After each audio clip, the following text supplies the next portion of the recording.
Inicialmente queremos dizer que este vídeo não tem como objetivo idolatrar a figura de Chico Xavier, mesmo porque Chico Xavier deixou de ser uma figura. Ele passou a ser uma legenda, ele passou a ser uma bandeira, ele passou a ser uma instituição espiritual. E quando nós estamos se referindo a Chico Xavier, nós não estamos nos referindo ao cidadão chamado Francisco Cândido. Nós estamos nos referindo ao que ele veio representar na Terra e, sem dúvida, na condição do maior fenômeno mediúnico da história da humanidade. Por esse mundo passou um homem de tanto amor, suas pegadas deixou para outros seguir. Mesmo assim, a vida e a obra de Chico Xavier merecem bem mais que aplausos, bem mais que simples admiração. A vida e a obra de Chico Xavier merecem, sem dúvida, a nossa reverência, o nosso profundo respeito, porque reconhecemos em Chico Xavier o missionário que veio à Terra dar sequência à obra da codificação. Chico, Chico, Chico, Chico Xavier. Chico, Chico, Chico, homem de fé. Carlos Barcelli, que conviveu com Chico, diz que hoje lamenta apenas não ter assimilado mais as lições que cotidianamente Chico nos transmitia. No que tange à verdade, todos nós aprendemos a cada dia. A ciência evolui a cada dia, a filosofia evolui a cada dia, e não poderia ser diferente com a doutrina espírita, posto que nós somos adeptos que alia fé e razão.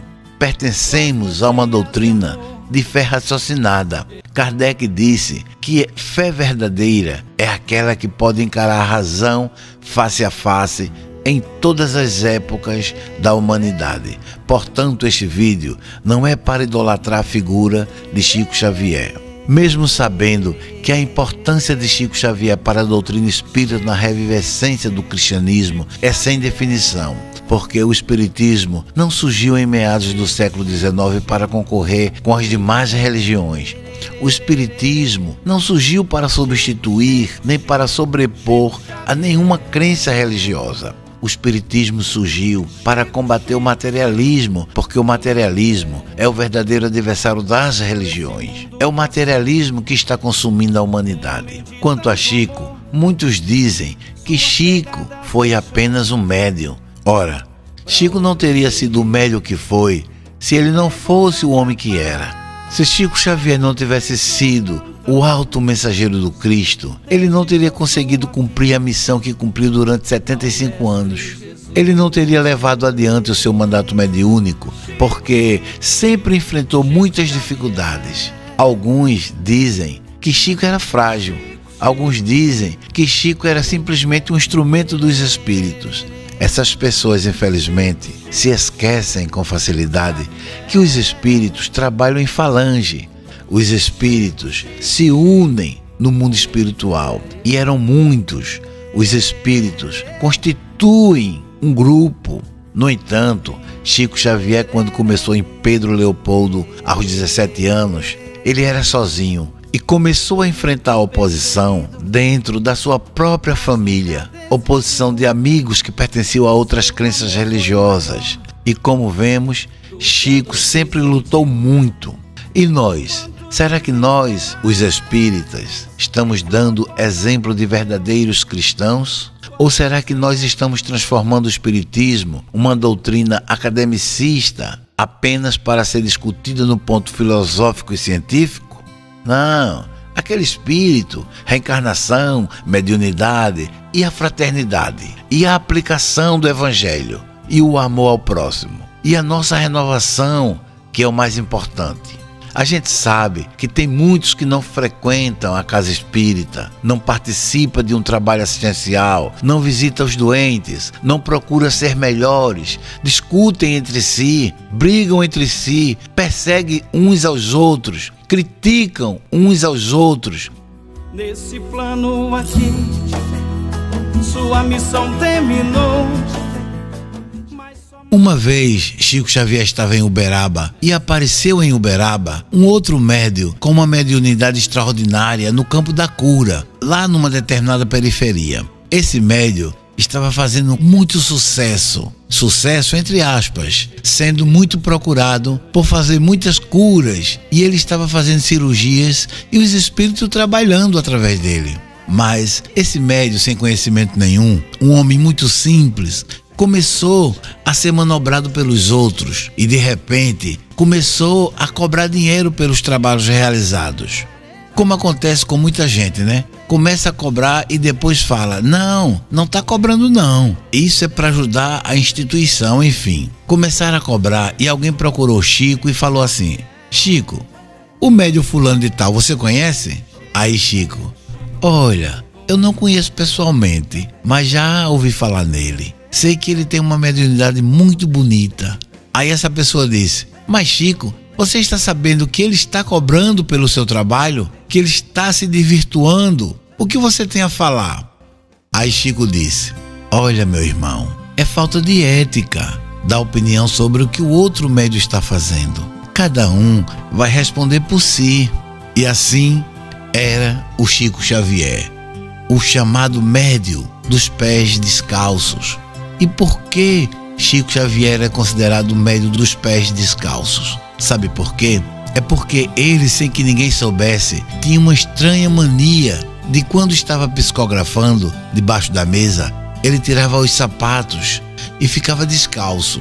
Quando as pessoas se aproximavam dele, sem querer, um chutava o sapato para lá, outro chutava o sapato para cá e no final, todo mundo saía procurando onde estava o sapato do Chico.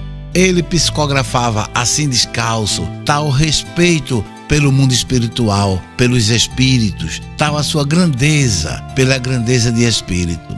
Graças a Deus que nós tivemos Chico Xavier no espiritismo. Bacelli sempre diz, quando alguém pergunta, qual que você acha a maior obra do Chico? Paulo Estevão?